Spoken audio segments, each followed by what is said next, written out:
अब तू दे पे आएगा तो फिर तेरी दिक्कत हो जाएगी भाई। जैसे मैं तेरे से बात कर रहा हूँ, आप करके वैसे बात कर ले। संविधान में कहाँ पर लिखा है कि प्रधानमंत्री की उम्र 75 साल से ज्यादा नहीं होनी चाहिए? अगर ये होगा संविधान में, मैं माफी मांग लूंगा घुटनों पर बैठ। जो लोग जेएनयू की दीवारों पर लिख रहे हैं ब्राह्मण बनिया ठाकुर भारत छोड़ दो, उनके खिलाफ 2 शब्द बोल दीजिए प्लीज। ये मैंने लिखा है कि नपुंसक है शासन, प्रशासन से रुकता नहीं बलात्कार। एज ए प्राइम मिनिस्टर लगातार सबसे ज्यादा दिन रहने का जो है एक रिकॉर्ड काम कर दिया है। इसके ऊपर क्या कहना चाहेंगे? क्या कितना काम हुआ देश के अंदर में?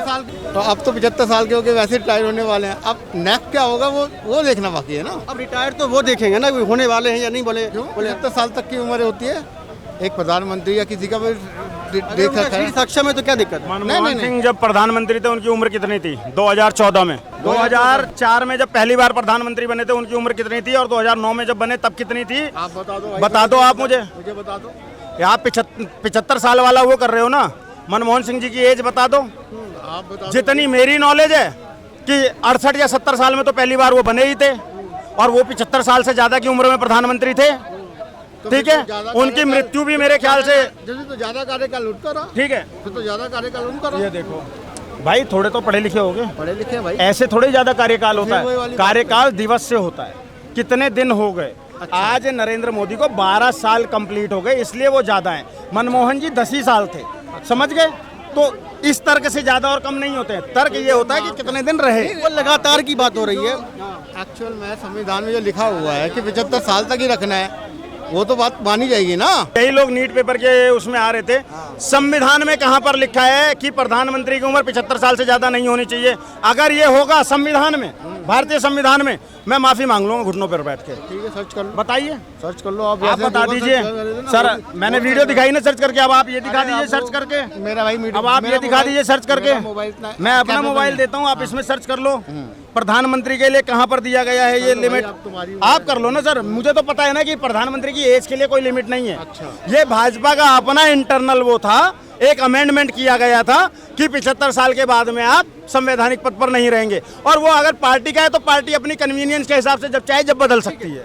भैया आपको कहाँ से मालूम चला ऐसा कि हमारे संविधान में और ये वाले इनको एक्सपायर कर दिया था ना? भाजपा का इंटरनल में किया जाता है भाई। हटा दिया था भाई। सॉरी यार, गलती से निकल गया, हटा दिया गया था। पर आपको कहाँ से मालूम चला? हेलमेट या मास्क तो उतार लो यार भाई। डस्टिंग की प्रॉब्लम है मेरे को। डस्टिंग की तो हेलमेट में थोड़ी हल्का सा उतार लीजिए रे, हल्का सा डालूंगा फिर वही वाली बात है। उतार लीजिए हल्का ऐसा फील आ रहा है मैं किसी भाई से नहीं, किसी रोबो से बात कर रहा हूँ, और वो भी ऐसा रोबो जिसको नॉलेज ही नहीं है। नॉलेज की बात क्या है? मेरी बात सुनिए भाई। अभी मैं यहाँ इसलिए आया था कि मुद्दा जातिवादी मेरी बात सुनिए ब्राह्मणवादी। भाई पक्का ना जातिवादी मुद्दों पे नहीं जाना चाहिए। जाना चाहिए। बिल्कुल नहीं जाना चाहिए ना। तो क्या आप ऑन कैमरा ये जो लोग जेएनयू की दीवारों पर लिख रहे हैं ब्राह्मण बनिया ठाकुर भारत छोड़ दो, उनके खिलाफ 2 शब्द बोल दीजिए प्लीज। मैं उनको भी बोलूंगा। 2 शब्द उनके लिए, घुमा के नहीं बोलना है, डायरेक्ट बोलिए। जो जेएनयू की दीवारों पर लिखा जा रहा है ब्राह्मणों भारत छोड़ो, वो गलत है या नहीं है, उस पर उनको बोल दो 2 शब्द। संविधान के जो खिलाफ जाएगा वो गलत है। संविधान के खिलाफ जो जाएगा वो गलत है। संविधान के खिलाफ जो आएगा गलत है, ये भी गलत है। और किसी के बारे में बोल रहे हो, संविधान ये कहता है कि अगर कोई गलत बोलता है तो उसको संविधान के तहत उसको सजा दो। लेकिन कहाँ हो रहा है? मोदी जी के काम कौन से अच्छे लगे आपको? मोदी जी के काम तो बता दो मुझे। काम बताएं। देखो काम तो मैं बहुत सारे बता दूंगा भाई साहब को। आपको अच्छे लगे या नहीं लगे, आज देश के अंदर में जितने IITs, IIMs, बड़े एक्सप्रेस वे बन गए, वो सारे चीजें वो काम में ही है। जो GDP ग्रोथ हुई वो काम ही था। ठीक है। हाँ, जब 12 साल की सरकार है, इसमें कुछ चीजें ऐसी भी होंगी। देश की जनता 140 करोड़ की आबादी है, कुछ लोग हर काम से खुश होंगे, कुछ लोग कुछ काम से खुश होंगे। लेकिन अगर आप यहाँ पर खड़े होकर ये पूछ रहे हो कि उसने किया ही क्या है, तो फिर मैं आपको एक बात बोलूंगा कि सावन के अंधे को हरा हरा नजर आता है। इसका मतलब आप सावन के अंधे, आपको कुछ नजर ही नहीं आ रहा है, क्योंकि कुछ ना कुछ तो अच्छा किया होगा। और जहां पर गलत हो रहा है वहां पर तो हम डंके की चोट पर भी, UGC पे मैं खिलाफ खड़ा हूं मोदी सरकार के, नीट पर भी मैं खिलाफ खड़ा हूं। मैं धर्मेंद्र प्रधान का डंके की चोट पर इस्तीफा मांग रहा हूं। फर्क नहीं पड़ता किसी नेता से। राम मंदिर बनाया, बढ़िया बनाया कि नहीं बनाया? अरे यार, इस कैसे पूछ रहा हूँ मैं? राजनीति से धर्म को अलग कर दो। 370 हटाया, बढ़िया किया कि नहीं किया? तो 370 हटाया, किसका क्या हुआ? ये बढ़िया हुआ या नहीं हुआ, ये बताइए मुझे। बढ़िया क्या हुआ ये तो बता दो। उसका बढ़िया रिजल्ट क्या है मुझे ये बता दो। भाई रिजल्ट क्या बढ़िया? ये रिजल्ट क्या है बता, रिजल्ट क्या है मुझे ये बता तो दो। एक बार कश्मीर जाएं, वहाँ पे समझ में आ जाएगी क्या रिजल्ट बढ़िया हुआ। ठीक है। पहलगाम हो गया। अरे तो पहलगाम के बाद में ऑपरेशन सिंदूर भी हो गया। वो तो सुनो, पहलगाम तो बहुत दूर की बात है। ये तो एक मानसिकता की बात है। फिर तुम कहोगे कि मैं हिंदू मुसलमान कर दे रहा हूँ। शादी सोच की बात है कि मुंबई के अंदर में एक बंदा अमेरिका रिटर्न था, वो पढ़ा लिखा था, टीचर था, मैथ्स पढ़ाता था, साइंस पढ़ाता था, वो आकर 2 गार्डों से पूछता है कि तुम्हारा नाम क्या है, कलमा पढ़ो और देता। इस मानसिकता का क्या कर लोगे? वो तो मुंबई में हो गया। कश्मीर की बात छोड़ दो, जो पहलगाम की बातें कर रहे हो। लेकिन पहलगाम के बाद में ये पहलगाम तो इनको नजर आता है, लेकिन जो हमने घुसकर सरगोथा में मारा वो इनको नजर नहीं आता। ट्रेन वाली ने भी करा था कि तुम्हारा नाम क्या हो, गोली मार दी थी। हैं? नाम क्या था? नहीं सुना दूंगा, बिल्कुल हुआ था। नाम ले लिया ना इन्होंने। अब एक काम करते हैं, अब ये खेलते हैं, ये आ गए उस ट्रैक पे। अब इनको खेलते हैं। सूर्या याद है आपको? सूर्या कहाँ पर? ये तुम्हारा उत्तम नगर नहीं है। तरुण खटीक उत्तम नगर में था। होली की उसमें पानी की 2 बूंद की वजह से तरुण खटीक मार दिया गया।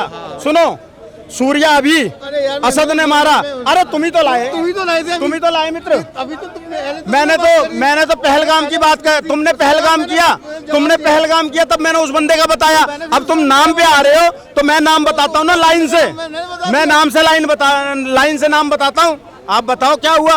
कन्हैया लाल दर्जी, डॉक्टर नारंग, ध्रुव त्यागी, इसका सूर्या, तरुण, कितने, अंकित, अंकिता, निकिता, श्रद्धा, कितने नाम बताऊंगा आपको? भाई आप कितने नाम बताऊं? रट के नहीं आया भाई साहब। मैं भारत का ही नागरिक हूं, मैं अपनी कन्वीनियंस के हिसाब से चीजें याद नहीं रखता। आप मुसलमानों के भी नाम बोलोगे ना, सुनो तो मैं बता दूंगा। अखलाक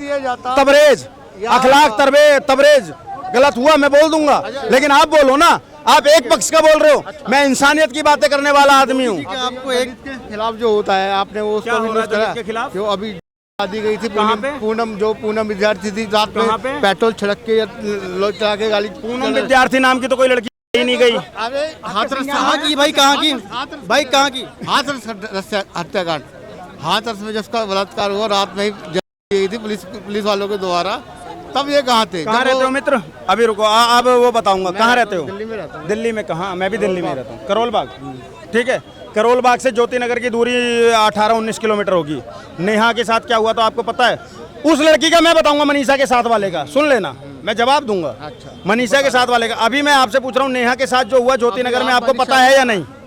हाँ या ना? अभी मुझे नहीं पता। नहीं पता ना, इनको नहीं पता। लेकिन मनीषा के लिए इस कवि इंद्रेश द्विवेदी ने लिखा कि हो चाहे मनीषा, गीता गुड़िया, आसिफा या प्रियंका, शिकार तो ये सारी हुई हैं, दर्द है सबका एक सा, और कब तक हम सब लोग यूं ही मौन रहेंगे। ये मैंने लिखा है, ये मैंने ही लिखा है कि नपुंसक है शासन। ये मैंने ही लिखा है कि नपुंसक है शासन, प्रशासन से रुकता नहीं बलात्कार, और मीडिया भी ये सारी बिकाऊ है। और सच पूछो तो आप, मैं, हम सब भी हैं इसके जिम्मेदार। ये इसी कवि ने लिखा था। हर बेटी के लिए, निर्भया से लेके आज तक, हर बेटी के लिए आवाज उठाइए। इन भाई साहब को नेहा नहीं पता, हाथरस में मनीषा पता, लेकिन मैंने उसके लिए उठाया। और बताता हूँ, अभी रमजान के महीने में नौशाद नाम के एक लड़के ने 9 साल की मुस्लिम बच्ची के साथ ही बलात्कार किया। उसको भी न्याय दिलाने के लिए हम गए थे, हमारी टीम गई थी। हर बेटी के न्याय के लिए हम खड़े होते हैं। तुम सिर्फ आके मीडिया में मास्क लगा के बोल जाओ कि वहाँ क्या हुआ, वहाँ आप कहाँ गए भाई साहब? जिस दिन निर्भया के हत्यारों को दी जा रही थी, उसके दोषियों का जो वकील था AK सिंह, मेरी सुप्रीम कोर्ट के बाहर उससे बहस हो गई थी, क्योंकि उसने एक टिप्पणी कर दी थी और रात को 3 बजे बहस हो गई थी। और जब फांसी भी दी जा रही थी, मैं वहां पर 5 बजे मौजूद था। समझ गए?